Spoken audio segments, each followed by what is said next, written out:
ទាំង3 hero ទាំងនេះគ្នាយើងស្គាល់យូរដែរប៉ុន្តែគ្នាយើងមានស្គាល់ពីអាវុធឬមកក៏ weapon របស់ hero ទាំង3នឹងអត់ចំពោះអាវុធហ្នឹងគឺខ្ញុំសំដៅទៅលើវត្ថុដែល hero ទាំង3នឹងកាន់គ្នាយើងមិនមែន skill របស់ hero ទាំង3ហ្នឹងឯណាគឺអាវុធដែលកាន់នៅដៃរបស់ hero ទាំង3ហ្នឹងអញ្ចឹងបើចង់ដឹងចូលទៅមើលវីដេអូខ្ញុំទាំងអស់គ្នា hero ទី1 Luigi អញ្ចឹង hero Luigi នេះគ្នាយើងមានដែរចាប់អារម្មណ៍ថាគ្រប់ skin Luigi ទាំងអស់គឺសិតតែមានអត្ថបងនេះកាន់នៅដៃទាំងអស់មិនថា skin នឹងជា skin អីទេតាមពិតទៅអាហ្នឹងគេមិនហៅដបងទេប៉ុន្តែអ្នកដែលអត់ដឹងឈ្មោះវាច្បាស់ជាហៅដបងហើយអញ្ចឹងបន្ទាប់ពីមើលវីដេអូហ្នឹងហើយគ្នាយើងឈប់ហៅវាដបងទៀតអាក្រក់ស្ដាប់ណាស់តែនិយាយលេងសើចអីពេលដែលខ្ញុំអត់ត research ពីអាហ្នឹងក៏ខ្ញុំហៅវាដបងដែរតាមមាត់យើងទេអញ្ចឹងចំពោះអាវុធឬមួយក៏ weapon របស់ hero Luigi ដែលកាន់សពថ្ងៃហ្នឹងគេហៅវាថា Hosu ហើយអាវុធមួយហ្នឹងបើខ្ញុំ search វានៅក្នុង Google ទៅរូបរាងខាងក្រៅរបស់វាហ្នឹងដូចបំពង់តិចដូចជក់តិចមិនតោះមិនក៏មិនទៅកុំឲ្យខាត់ពេលយូរចូលទៅ hero បន្តវិញ hero ទី2 Harley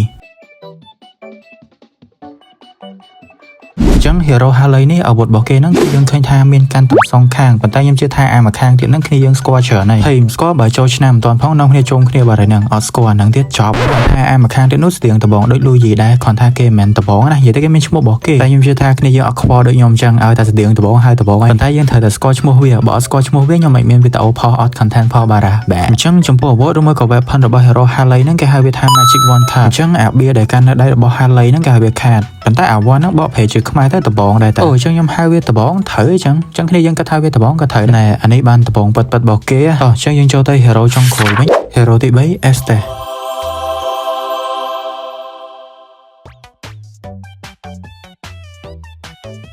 ចឹង hero Estes មួយហ្នឹងរៀងខុសពីគេបន្តិចយើងអាចហៅវាដបងបានទេតែសារហុករៀងហ្នឹងគឺមិនមែនដបងហ្មងណាបើហៅដបងទៀតច្បាស់ប៉ុន្តែអ្នកដែលគាត់ចូលចិត្តមើលរឿងចិនអីអាចនឹងចាប់អារម្មណ៍ដោយសារតែអាវុធរបស់ Estes ហ្នឹងដូចសាររបស់ស្ដេចចឹងប៉ុន្តែខ្ញុំមានរូបអីគ្នាយើងមើលទេដោយសារតែខ្ញុំរត់បានណាខ្ញុំអត់ស្គាល់ឈ្មោះដែរប៉ុន្តែបើអាវុធឬមួយក៏ weapon របស់ Estes ហ្នឹងខ្ញុំស្គាល់បើអត់ស្គាល់មិនលើកជាវីដេអូមកប្រាប់គ្នាយើងទេខ្ញុំនិយាយលេងទេតោះទៅស្គាល់ទាំងអស់គ្នាអញ្ចឹងអាវុធឬមួយក៏ weapon របស់ hero Estes ហ្នឹងគេហៅវាថា Tomb of Moongod ខ្ញុំអត់ដឹងអាហ្នឹងជាអីដែរគ្នាយើងដោយសារតែខ្ញុំ search ទៅវាញ៉ៃមែនតើអត់ដឹងអីឲ្យប្រកបប៉ុន្តែបើថាឈ្មោះweapon មួយហ្នឹងខ្ញុំស្គាល់